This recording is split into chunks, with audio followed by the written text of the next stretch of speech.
The Imagination Pavilion was one of the buildings available to guests when Epcot Center opened in October 1982. If you came to the park though on opening day, you wouldn't find the Journey into Imagination ride until 5 months later. All you would find was the first 3D movie to be located inside the Magic Eye Theatre, Magic Journeys. My name is Sam and welcome back to Expedition Epcot.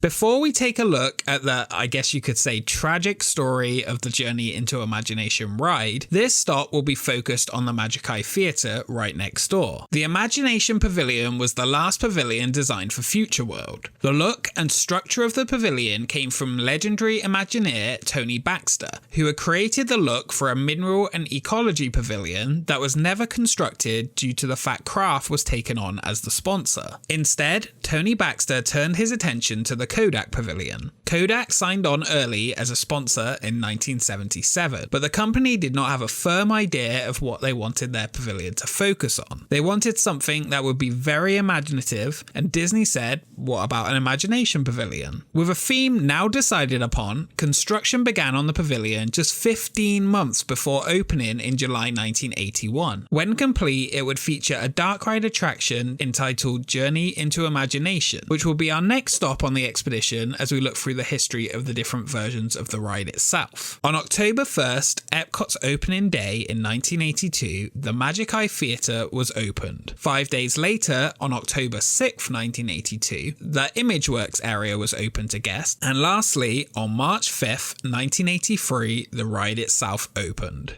The pavilion wouldn't officially be called Journey into Imagination until the ride had opened. The Magic Eye Theatre is unique in that it housed one of the only attractions to exist in more than one place at Walt Disney World. The first 3D show in the park was Magic Journeys. The film was created by WED Enterprises and has been featured at 4 different parks over the course of its 11-year run. It was directed by Murray Lerner, an American documentary maker, known for his documentaries of music festivals, and the show featured a song composed by the Sherman Brothers.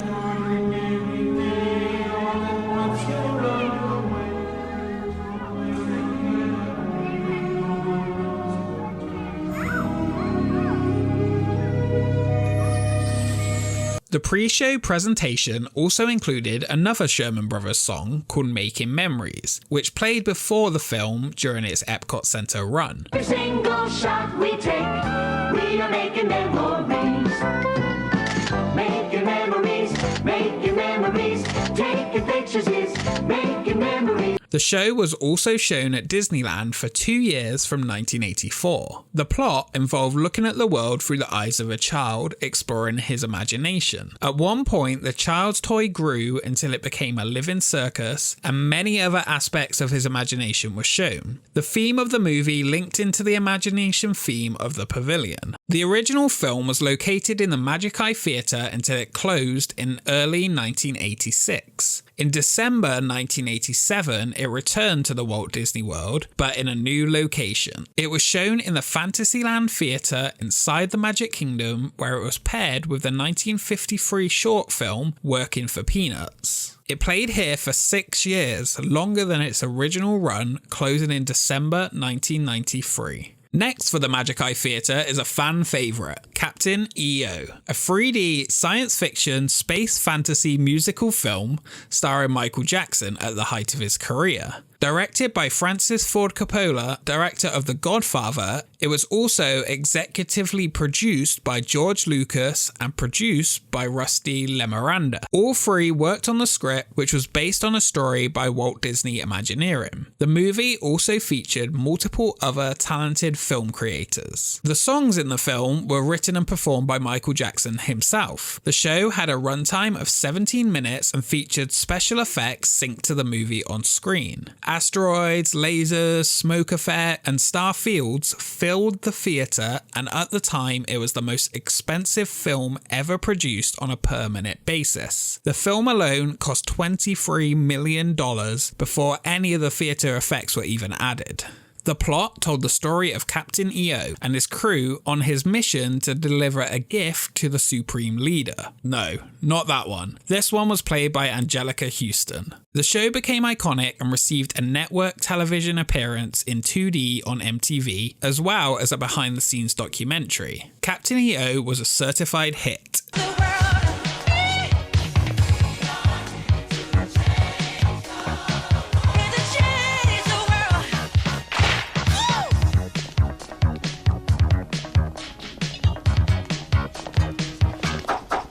The show was again shown in 4 Disney parks around the world: Epcot and Disneyland in 1986, Tokyo Disneyland in 1987, and Disneyland Paris in 1992.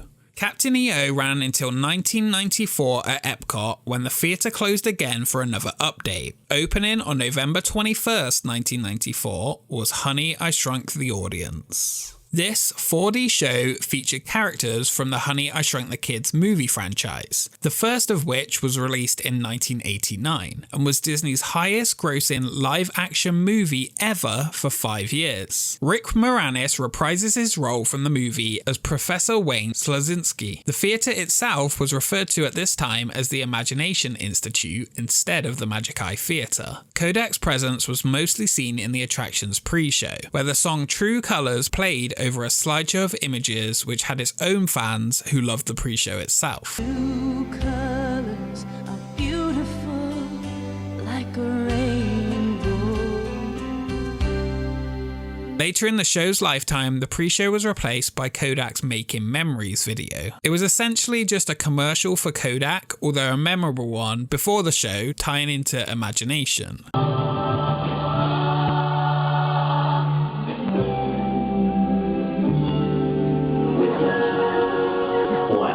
Imagine that.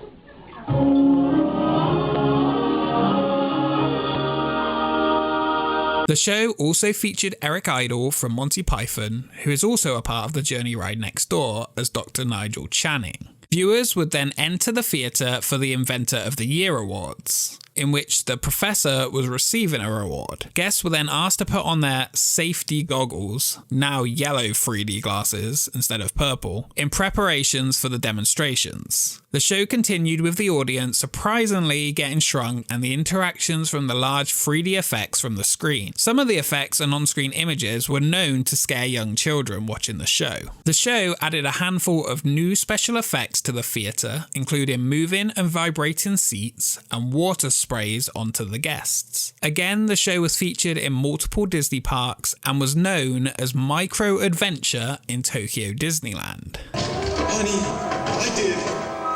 I blew up the dog. Bring in the gun. Quiet, man. See you again same time next year. With any luck. Stay. Bring that dog. Stay boy. After the death of Michael Jackson on June 25, 2009, Captain E.O. regained popularity on the internet. For several years, a group of fans petitioned Disney to bring back the movie in honor of his death. September 10, 2009, CEO Bob Iger said that there weren't any plans to bring Captain E.O. back at that time, but they were looking into it. On December 18th, though, Disney announced that Captain E.O. would return to Disneyland in February 2010. And stated that Honey, I Shrunk the Audience would be closing. The show did return to Disneyland on February 23rd, 2010, and returned to Epcot on July 2nd, 2010. It was billed as Captain E.O. Tribute and made use of the new special effects added during the Honey, I Shrunk the Audience run, such as the vibrating chairs. Some of the original effects, though, did not return, including the fiber optic starfield and smoke and lasers, since they were removed when the show originally closed. The closure of Honey, I Shrunk the Audience was stated as temporary for the tribute of Captain E.O. A return date, though, was never announced and never came. November 13th, 2015, 5 years after the show returned for its second run, Disney announced it would be closing again in December 2015. The theatre then showed previews for the movie Tomorrowland and Inside Out before it became the Disney and Pixar Short Film Festival, an 18-minute 4D attraction showing 3 short films which previously aired in front of feature-length movies in theatres around the world. The first, Get a Horse, which was shown before Frozen, which actually has a really good 3D effect and is worth watching. For the Birds, which was shown before Monsters Inc., and La Luna, which was shown in front of Brave. For the Birds and La Luna were replaced by Piper and Feast in June 2017. The Magic Eye Theatre is no longer a must-do attraction on a visit to Future World, but can be a nice break from the hot weather outside and a place to sit down, enjoy and recharge, and is now disconnected from the Imagination theme altogether. For me though, something needs to be done with this pavilion like the rest of Future World, and the key to that lies next door. Join us next time on Expedition Epcot as it's time to journey into imagination, or journey into your imagination, one of these. Thank you so much for watching, and if you enjoyed this video, please do like and subscribe, and we will see you next time. One little spark of inspiration is at the heart of all creation, right at the start of everything that's new. One little spark lights up for you.